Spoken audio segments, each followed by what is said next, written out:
Morning. Morning. So last week the spirit reading went really well. I thought it went really well. Yeah. We had a few little arguments about, can I be in a bigger group than what needed to be? Besides that, we got that handled and everything went real smooth. That's good. That's good. I got your text, Lisa. Thanks for sharing that. That's great. And was there any student that didn't find the spirit? No. No, even Miguel, our EL. Oh, I shouldn't say that out loud. Even our ELL. I get it. Even our ELL student, he did fine. I did work with his group because they were a little confused, and then I knew with his language barrier, they would need me in there to kind of explain it. So, Right. but I just stayed with them kind of the whole time. Got it. I left for a little bit, but I have one girl in there who's pretty strong, and she can guide them too. So we kind of have working with the ELL student. So. Perfect. Have you thought about with this class, is it possible to get a peer mentor in the class from another class that's like in study hall that would like to get some leadership credit or something?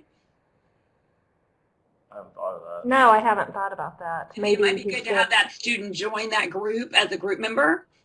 So it looks more natural, but would actually give you a little more one-on-one support for some students. I mean, it's just food for thought. That's a good idea. Because we used to have somebody who was on the payroll who did the support for ELL, and so her position was cut. So. Yeah, so that might be a way to get, because it sounds like that's a targeted student. And then Jen was going to give you a couple of other ideas that she had related to that particular student. Yeah, so you said that the student's been in the United States for about 3 years. Right. Right. What is his original language? Is it Spanish? I think Spanish. Do you have any students who actually who speak Spanish, who could, again, like a peer mentor in another class or anything like that that might be able to help him out? We'll have to talk to the Spanish teacher. Yeah, I don't know. We'll have to talk to the Spanish teacher That might and not see be a if. bad idea. The other thing is to, if you can, whatever you can find out about him, about what his education was like before he came to your school, if he actually is fluent in Spanish, if he can read and write in Spanish. I think it's really important to know some of those things because it will help him in his acquisition of the English language if he's able to do some of those things in Spanish as well. So just Okay, that's maybe think about. Right. The other thing is, have you used any technology like, of course, like a learning ally or anything like that, where the text is read to a student via like a iPod or an iPad or anything like that? We haven't this year. No. I don't know if he has in the past. I can't remember. So those things might be helpful not only for him, but also for maybe some of your students with disabilities to be able to kind of listen to the text the day before. And that way when they come into class, they're able to, that might help with the spirit reading. They can be reading along. The Learning Ally program actually allows you to read along with it. So it highlights the words and everything. So it's a really great program. You may want to check into it because a lot of states get it for free. So you may want to check into something like that. I'll write it down. Learning Ally. Yeah. And then if you have any iPads, the accessibility feature can turn on and automatically read to him. And there's a program for $20 called Read to Go that actually will highlight the text on the iPad as you go along. I believe it's $19.99. So it's another little tool that we were thinking of for that student. So we were going to, thank you for that, Jen. We were going to do the overview and think about co-instructing for our next 5 or 8 minutes together. Is that what you guys wanted to focus on today? So if you could give me, Lisa, the big ideas in like 1 minute, Monday, Tuesday, Wednesday, Thursday, Friday, not the details, but just the big idea. Then TJ, I would like to ask you maybe what role you think you might want to take in those big ideas this week. All right. Okay. Basically, overall, the big ideas is they are going to all come away with hopefully learning all 13 new vocabulary words for accommodations if they can get half of them down. We did the assessment again, and it worked really well, where they just had to know the one word. So that's worked very well. And we're going to really work with reading for understanding. We're in the part of the book where we have the rising action, so I have some activities, some tickets, some exit tickets that'll be in the shape of football, and they have to write down 3 points that occurred after reading. was coming up with an idea that we could go out, since it's called bleachers, we'll go out actually to the football field and read on the bleachers. I thought that would be fun. So that would be good. And you don't need to yet to do that? No, we're good still. Hey, we're in the 80s. That's right. So those are the big ideas. It's mainly reading this week. And, and then the other one is for Wednesday that every group, or every student in the group will come up with one unanswered question, and they're going to write it on one of the big pieces of paper. And then as it's answered throughout the novel, we can go ahead and put the chapter that it's on. So 13 vocabulary, rising actions, reading in the bleachers, and then tell me the last one more time.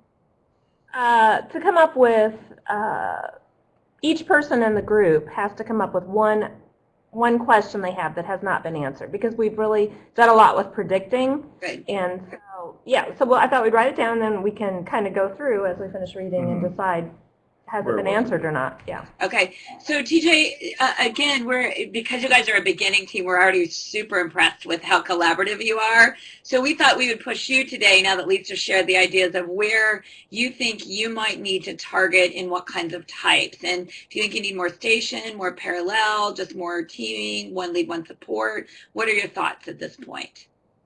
I think a little parallel, a little more lead and support. I was going to go with the vocab, make sure they have 3 or 4 of them that they know really well, especially the lower kids. And then with the reading, especially with our ELL student and some of our lower readers, we're doing like more bullet points. And so I'll go over specific bullet points of, hey, this happened, then this happened, so they get the idea of what's going on in the story rather than trying to pick up the whole thing. So it sounds like you're going to lead that, and Lisa, you're going to support that part. Is that what I'm hearing? Uh-huh. Good. Yeah, that's perfect. And then on the bleacher reading, is there any way you could try a type you haven't tried? I'm trying to think. Have you tried every type of co-teaching so far? Yeah, and I wasn't really sure what to do with that. I just thought, since we have a football field and it's football, that we should read outside. And we have to talk to one student who does have a visual issue, and to make sure, and I didn't know how, if he would be able to go outside if he wears sunglasses, because we'll read to them basically when we're outside. So I don't think that's a problem. I thought about, reading a little bit and then just doing some journal writing. So we could do that, but I just need to check with him because I want to make sure he can do it. Got it. Yeah, that sounds important. I'm wondering about it being some kind of, you guys are a good team, but maybe, again, making it a team competition, that you guys go out and then maybe like tossing the football back and forth. I'm just making up some stuff, that this is, the questions for your team, and that they thought were unanswered questions, and then this, and throwing the football and saying, okay, not only do you have to catch the football, but you have to be ready to answer the question to get a point, or something like that. That would put it a little bit physical since you're already outside. Because I think sitting on the bleachers is good, but again, I respect the fact you got to really think through the student with a visual impairment. A really cool thing, and I don't know if you have it available, TJ, you're going to know this more than anybody, is normally you put like a beeper on a football for a kid with a visual impairment. If you have anything like that, it would be kind of cool if he's open to that, because then you could talk about differences and accommodations and kind of put that into the character and the story. Okay. That's a good idea. I thought about throwing a football too, so just to do something fun. Well, maybe we can even reenact, because we have quite a few football players in that class. There's a lot of football terminology, and they go through, they go back and relive some of those moments. So maybe we could kind of, act it out. Maybe. That's a great idea. Yeah, here's scene 1. Where would you be on the field? Oh, I'd be in the bleachers. I'd be on the field. Yeah, that's a great idea. That's a fabulous idea. And with the 13 words, how could you maybe do those words that will be in a way that would be not paper pencil, but might be more physical? Well, we just did win, lose, or draw, and they didn't want, we told them they could didn't we do that? Yeah, this last week. Yeah, we did it with the last week. The last week, yeah. All the weeks kind of just go together. But we did win, lose, or draw with the words, so they had to draw. And I think every single student drew. Yeah. So. Oops. Sorry about that. Okay. You're gone. a minute. Okay, we had two who were very reluctant, but after I told them that they would get extra credit if they were up there, they went ahead. I love it. You know, whatever. Small bribes. Absolutely. 2 points, so it's not like it really makes a difference. But they were excited then, so. That's good. That is good. Because I'm wondering about something physical, being, show me the word. Because what I wanted to know is who, besides the one student we've talked about, is like, who's the lowest, and then do you have any students right now in our last 2 minutes that you think you aren't challenging? Those are the last kind of big idea I wanted for your co-instructing. I'm The sure lowest? they're, I'm sure there's pretty low. I've worked with them all, but not that I can't see any words on there that they wouldn't Okay. actually not know. They're words that they've probably seen, at least most of them they've seen somewhere, in their education. And what about somebody, Lisa, that you think needs to be pushed a little harder, that isn't really being pushed? yeah, There's they're, about one or two. they're about 2 probably, so. Describe what their gifts are that you could push them with. Well, one has really been, she works really hard to help the other students in her group, so that's been really nice. Mm-hmm. And she's kind of become a mentor with the ELL. So that's been really nice. But they tend to know the answers. I don't know that they're outstanding artists or anything like that, but their comprehension's really good. So maybe they could come up with, they might be able to come up with a comic to go with the... Or if we're on the same page, it's the other one. Yes, She does a lot of other research, okay. and she does where she get on her phone or on Google and help research all the words for them and Mhm. try to use more synonyms and stuff with our kids. So Yeah. Again, more mentoring type. Yeah, I'd say mentoring. They're really good at mentoring. So one of the things you might think about for them, and again, this would be, so TJ is going to do a little bit more lead, Lisa. You might be able to do some alternative teach this week, where you might do something with both of them, and you're going to have them come up with stump the whole class or stump the teacher. They're going to come up with things they think even the both of you can't answer, and they could pose that. You might do a station one day and let them be in charge of the station with 3 vocabulary words and teach all the rest of the students. So I think you're kind of at that point in your team that I would start to be saying that we've kind of got the bottom covered. Can we make sure that we're really pushing these 2 students as a target to go even higher, because you do have 2 in the room? So it sounds like, TJ, you're doing a little more leading this week. Lisa, I'm going to challenge you to step back and look at those 2 students and say, now that I have a teeny bit more time, and I'm talking 5 to 10 minutes, what could I do with those 2 young ladies or young men in those 10 minutes to give them some differentiated instruction that would really, could they be the one who has to answer the questions? They're the team captain, and if no one else can answer, they get a half a point if their team captain can answer. So you're pushing them to be that highest person in the class without making them feel different, but differentiating what you're doing. Does that make sense? Yeah, that makes sense. Okay. That So sounds good. anything else you can think of? I'm being cognizant of your time. Let's see. Yeah, this chapter it's long. It's probably the longest It's chapter, definitely. and then we just have 2 other chapters. So we're just trying to come up with ideas that are, because I don't want the reading to become boring. I think the kids are enjoying the book, but we're trying to make sure that I think going outside is going to help break it up a little I bit. think outside will help. I think just doing maybe another spirit read where we separate it into 2 classrooms might help again.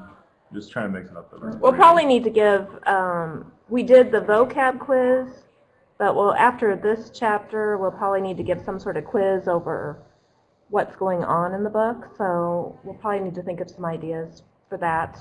The test will be the brown bag at the end, but probably some sort of mid-read test, a midterm.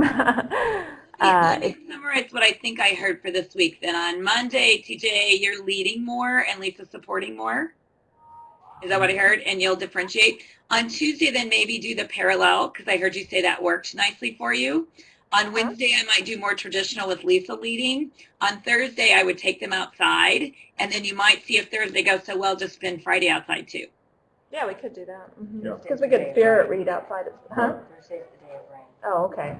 Okay. We might need another We'll have to watch the weather, so. Yeah, but I'm just saying that you see where that in that co-instructing model would make it so different every day that they Right. can't be stuck because they're not even sure who's in charge from Monday to Friday, Right? which I think is what you really want. You want them now to start to be confused who's in charge. So, all right. So next time we meet, what would you like to talk about? Maybe assessment. That's kind of what I was Yeah, I think assessment over the next chapter would be good, so we Okay, can got figure it. out some. Well, you come with what you have. If you have any documents, I can make it so you could share the document on the screen if you'd like. If you have any assessment that you're going to do, I could look at it with you. We can do that on here. You just say share your screen, and we'll talk that through, and I'll give you some ideas with assessment. Okay? That sounds good. All right. Lovely to see you guys. Thank you.